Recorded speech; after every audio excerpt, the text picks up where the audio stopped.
First of all, thank you, EBC and Takao for giving me the opportunity to tell something about the Netherlands. Some background information.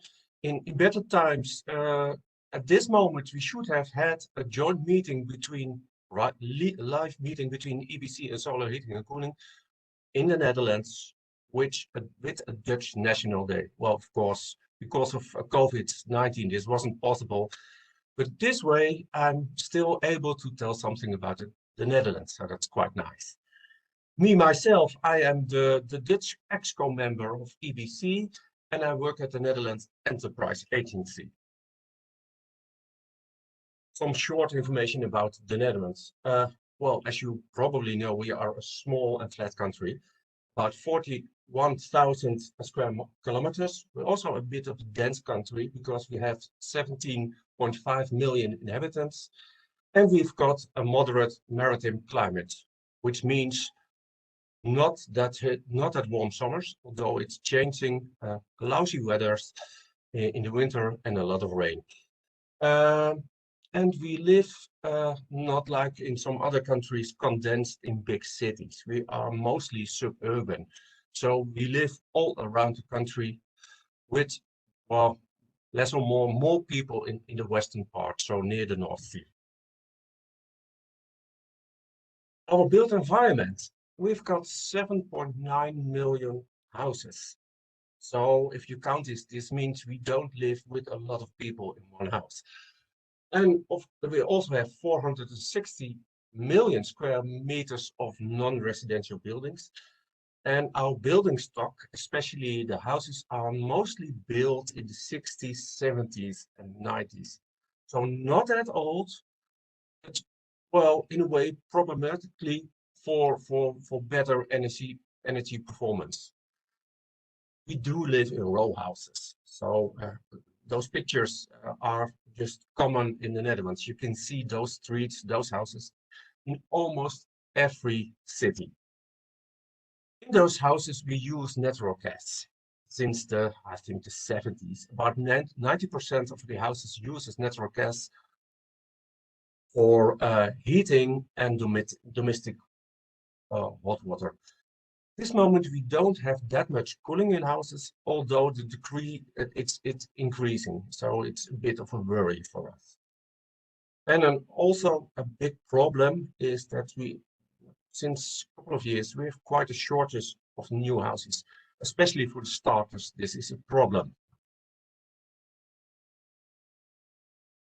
To fulfill our promises to the Paris Agreement, we made our Dutch climate agreement, which is done on a typical Dutch way, by talking a lot of groups and businesses.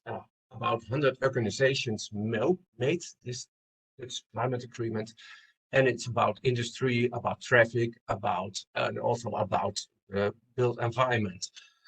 And concerning this built environment, there is the point on the horizon is 2050, which has as aim sustainable built environments, well insulated and free of natural gas.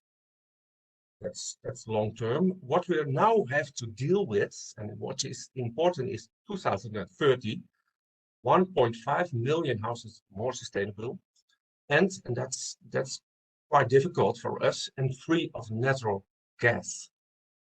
Also, we do have 2030 aims for non-residential buildings.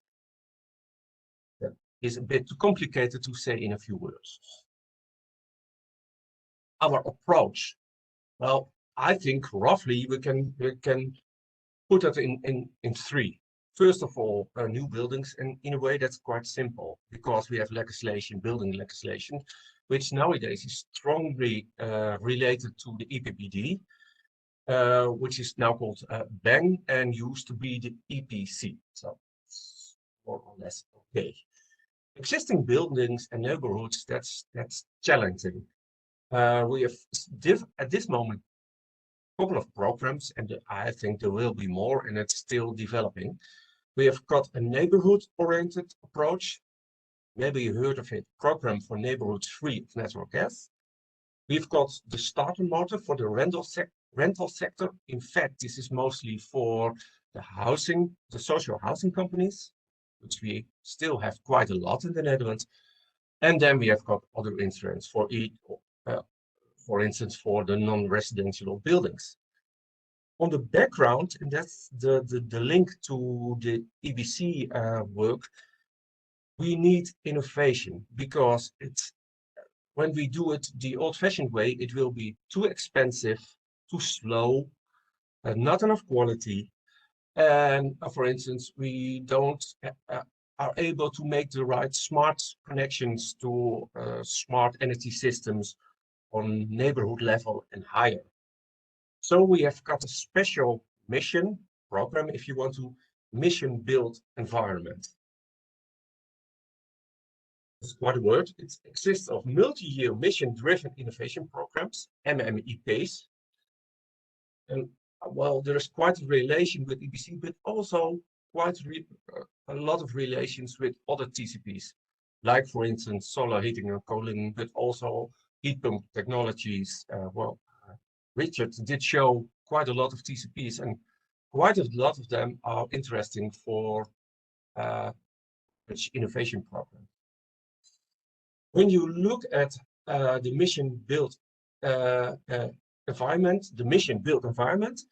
then partly it's an integral approach. It's about how to deal with the building sector, all the ways of doing things.